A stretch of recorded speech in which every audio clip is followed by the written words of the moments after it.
A man sits alone at a wooden table, late at night, by the light of a single oil lamp. In front of him are four accounts of the same life, four scrolls, four different men writing about one man. And he has a problem. They don't match. One of them spends a whole page on the night Jesus was born. Another doesn't mention it at all. One says the women came to the tomb at dawn. Another says it was still dark. One records a saying you cannot find anywhere else. The man rubs his eyes. He has been told these four scrolls are the most important words ever written. So why, he keeps asking himself, why are there four of them? Why didn't God just give us one? You have probably asked the same thing, even if you never said it out loud. You open your Bible, you find Matthew, then Mark, then Luke, then John. Four books lined up at the front of the New Testament, telling what looks like the same story four times. And somewhere in the back of your mind, a quiet voice wonders, wouldn't one have been simpler? Wouldn't one have been cleaner? Here's what most people miss. The four were not an accident. They were not four writers who failed to coordinate. The early church had every chance to merge them into one smooth book, and they refused. They guarded the four. They fought to keep all four, as if losing even one of them would mean losing part of his face. And that word, face, is not random, because more than 1,000 years ago, when the first Christians tried to picture what these four books were, they reached for an image straight out of the throne room of God. Four living creatures, a lion, an ox, a man, an eagle, four faces around one throne. They were certain those four faces were the four Gospels. They were just not certain which face belonged to which book. They argued about it for centuries. We will come back to those four faces, but not yet. Because first you need to understand something. This is not a story about four books. This is not a story about four authors who disagree. This is not a story about contradictions you have to explain away. This is a story about why a single face was simply too vast to fit inside one pair of human eyes, and why God, who could have given you one portrait, chose instead to give you four. Start with the taxman. His name was Matthew, though his own people would have spat another name at him, Levi, the collaborator. He sat at a wooden booth on the edge of town, and every coin that passed through his hands was a coin taken from his own neighbors and handed to the Roman Empire. He worked for the people who occupied his country. To a faithful Jew, there was no lower thing a man could become. Not a leper, not a thief, a tax collector, someone who got rich betraying his own. And one ordinary afternoon, a traveling teacher walked past his booth, looked at the most hated man in town, and said two words, "Follow me." Matthew got up. He left the money on the table. Now hold on to who this man was, because it tells you everything about the book he would write. Matthew had spent his whole life serving an empire. He knew what a king looked like. He knew the weight of Caesar's name and the fear you would have felt just hearing it, the way a single royal seal could move armies. And when he finally sat down to write his account of Jesus, that is exactly the lens he reached for. Matthew wrote the portrait of a king. Look at how he opens, not with a stable, not with a star. He opens with a genealogy, a royal bloodline traced from Abraham down through King David all the way to a baby in Bethlehem. He is making a legal argument. He is saying, this man has a claim to the throne. And just 2 chapters in, foreign wise men arrive in Jerusalem asking a dangerous question. Where is he who has been born King of the Jews? And when those words reach the palace, King Herod does not laugh. Herod trembles. Because deep down, even the man wearing the crown knows there is only room for one king. There's a Greek word underneath all of this. The word gospel comes from euangelion, and in Matthew's world, that was not a religious term. It was a political one. And euangelion was the announcement that went out across the empire when a new emperor was crowned, or when Rome won a war. Good news from the throne. So when Matthew writes the Gospel of Jesus, he is doing something almost treasonous. He is announcing a new king, and it is not the one in Rome. That is the first face, the lion, royalty, authority, the king of the Jews. But it gets stranger, because the very next portrait could not be more different. turn to Mark and the throne room vanishes. The man behind this book was young. His name was John Mark, and he carried a failure most people would have hidden. Early in the mission, when the work got hard and dangerous, Mark quit. He walked away. He went home. The Apostle Paul was so disgusted that he later refused to travel with him at all, and there is an old tradition that the young man who shows up for a single strange moment in this very gospel, a boy who flees naked into the night when Jesus is arrested, leaving his only garment in a soldier's hand, is Mark himself, writing his own cowardice into the story, refusing to clean it up. So how does a man like that end up writing scripture? He listened. According to Papias, an early Christian writing within living memory of the apostles, Mark became the interpreter of Peter. He sat at the feet of a fisherman who had walked with Jesus, who had denied Jesus, who had wept and been restored, and Mark wrote down what Peter preached.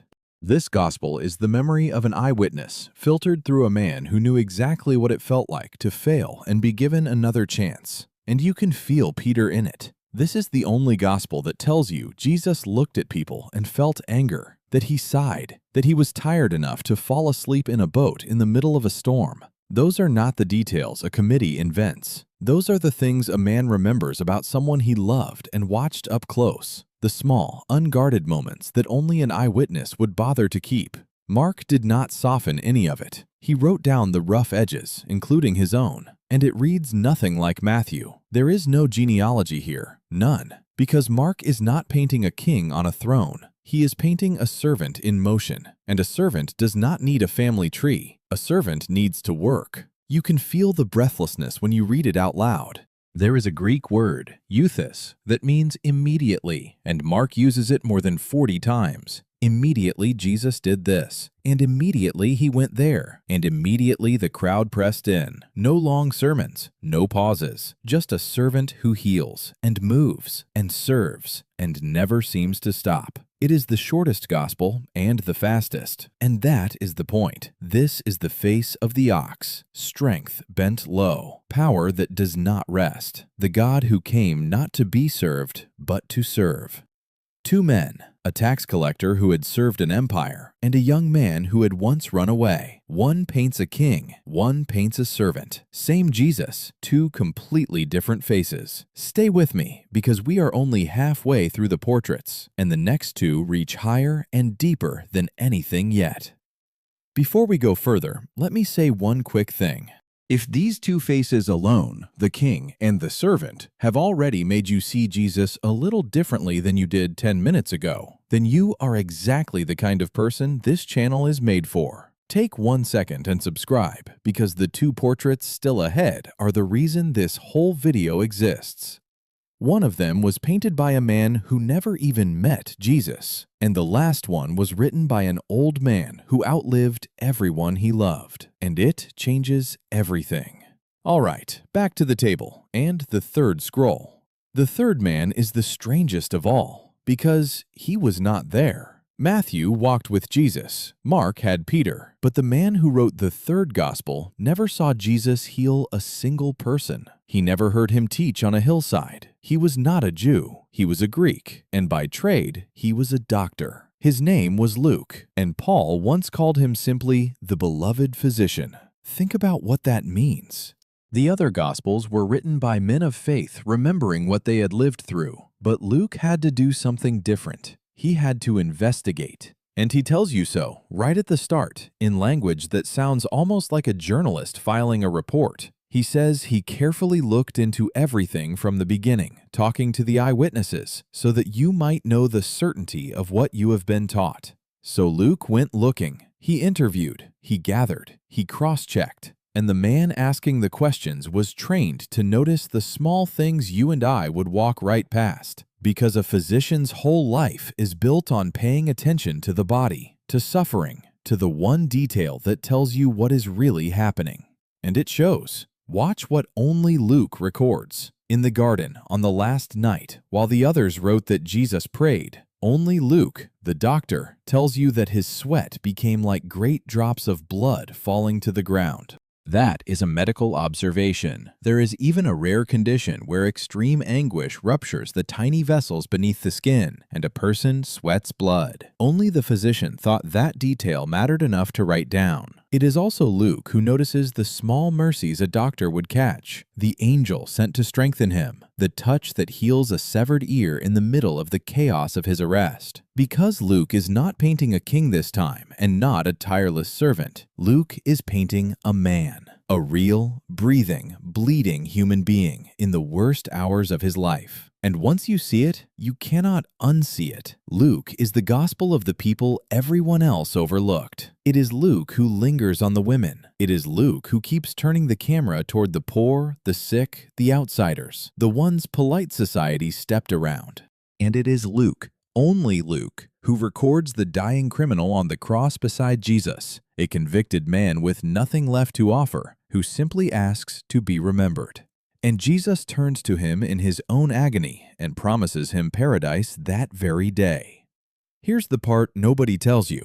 Of course it was Luke who saved that story. Luke the Greek. Luke the outsider. Luke, the one man among the four who was not born into the people of the promise. He knew the exact feeling, standing outside the circle, wondering if there is room for someone like you. And his whole gospel is one long answer. There is room. There is room for the woman. There is room for the leper. There is room for the thief. There is room for the foreigner. There is room for you. This is why the old church gave Luke the face of the man, not a king above you, not even a servant beside you, a brother, flesh of your flesh, who calls himself, again and again in this book, the Son of Man.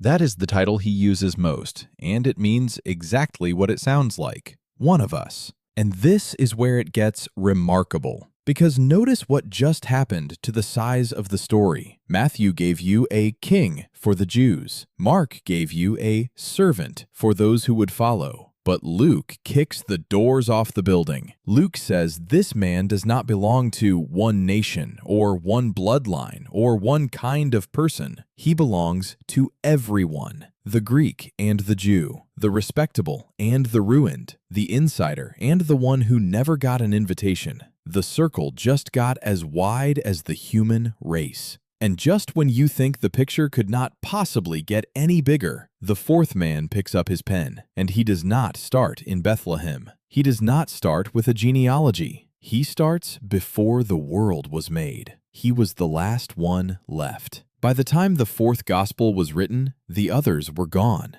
Matthew, Mark, the great voices of the early church, most of them had been killed for the name they preached. Peter crucified, Paul beheaded, an entire generation of witnesses silenced one by one, and one old man remained, the disciple Jesus loved, the only one who had stood at the foot of the cross and not run. He had buried his friends. He had carried the memory for 60 years, longer than anyone else was left alive to carry it. And now, an old man with trembling hands, he sat down to write the last word anyone would ever add to the story. And watch where he begins. Matthew began with a king's bloodline. Mark began with a servant already at work. Luke began with the birth of a baby. But John does not begin in Bethlehem. He does not begin with Mary, or a manger, or a star. He reaches back past all of it, past Abraham, past Adam, past the first morning of creation, and he writes the most staggering opening sentence in all of human literature.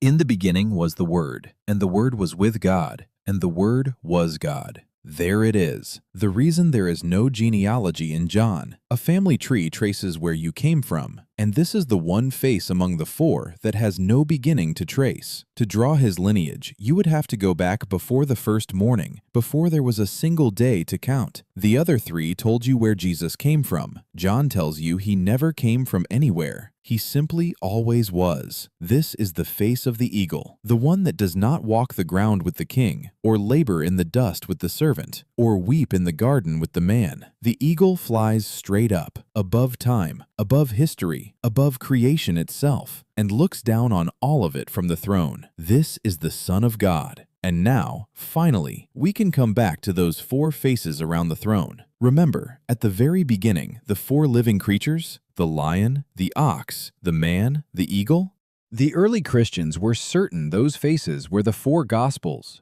But here is the thing I promised you, the strange thing. They could never agree on which face went with which book. Irenaeus matched them one way, Augustine matched them another, Jerome a third. For centuries, the greatest minds in the church argued over it, and it took them far too long to see what the argument itself was telling them. The faces would not stay still, because no single face was ever enough. The king is also the servant. The man is also the Son of God. You cannot lock Jesus into one image, because the moment you do, you have lost 3/4 of who he is. The disagreement was never a problem to solve. It was the answer hiding in plain sight. Let me show you what I mean with something you already understand. Imagine 4 people witness the same event on the same street corner. Later, the police take their statements separately, and the 4 accounts do not match perfectly. One noticed the color of the car, one remembered the sound, one was watching the faces, one saw the thing the other 3 missed entirely. Now, here is what every investigator knows. If those 4 statements matched perfectly, word for word, detail for detail, the police would not trust them more. They would trust them less, because identical testimony is not the sign of truth. It is the sign of collusion. It means the witnesses got together and agreed on a story. The 4 Gospels do not match perfectly, and that is not the crack in the foundation. That is the foundation. They did not copy one another. They did not sit in a room and coordinate their accounts. They did not sand down the edges to make the seams disappear. They simply told you what they saw. A tax collector, a young man who once ran, a Greek physician, and an old fisherman's friend who outlived them all. 4 witnesses, 4 angles on one blinding light. And the very fact that their fingerprints are all different is the reason you can trust the face underneath, because that face was always too large for one of them to capture alone. Too large maybe for all 4 together. John himself seemed to know it. He laid down his pen at the end of his gospel with a line that still echoes like a man standing at the edge of the ocean trying to describe the sea. He said that if everything Jesus did were written down, the world itself could not contain the books that would be written. 1 face, 4 portraits, and still not enough. So before you close this, let me leave you with 3 things to carry out the door. First, the 4 Gospels were never 4 competing stories. They are 4 portraits of one person, hung side by side in the same gallery. Matthew shows you the king. Mark shows you the servant. Luke shows you the man. John shows you the Son of God. You do not have to choose between them. You were never meant to. You are meant to walk slowly past all 4 and let them do together what none of them could do alone. Show you the whole face. Second, there is a reason God did not hand you a single tidy account. He knew that one angle could never hold him. And if a king, a servant, a man, and the Son of God are all true of the same person at the same time, then maybe the lesson is for you too. Maybe you have been trying to fit Jesus into one frame, when the one who made you has always been larger than the box you keep reaching for. And third, this is the one I want you to actually feel. Of those 4 faces, there is one you need more than the others right now, tonight, in whatever you are walking through. Some of you need the king, someone finally in charge of a life that feels out of control. Some of you need the servant, proof that God will get down on the floor and meet you in the mess. Some of you need the man, someone who has wept the way you are weeping and knows exactly how it feels. And some of you need the Son of God, someone bigger than the thing that is scaring you. Here is the wonder of it. 2,000 years ago, before you were born, before your name existed, 4 different men were each handed a different part of his face, and one of them was writing the exact portrait you would need to see today. So let me ask you, and I really do want your answer in the comments, which of the 4 portraits do you need most right now? The king, the servant, the man, or the Son of God? Tell me below. I read them. 4 faces around one throne, a lion, an ox, a man, an eagle. The early church spent centuries trying to decide which face belonged to which book, but maybe they were asking the wrong question all along. Maybe the faces were never meant to be sorted and separated and filed away. Maybe they were only ever meant to be seen together, turned toward you, all 4 at once, the way they have been turned toward the world for 2,000 years. One face, too vast for one pair of eyes, so he gave you four.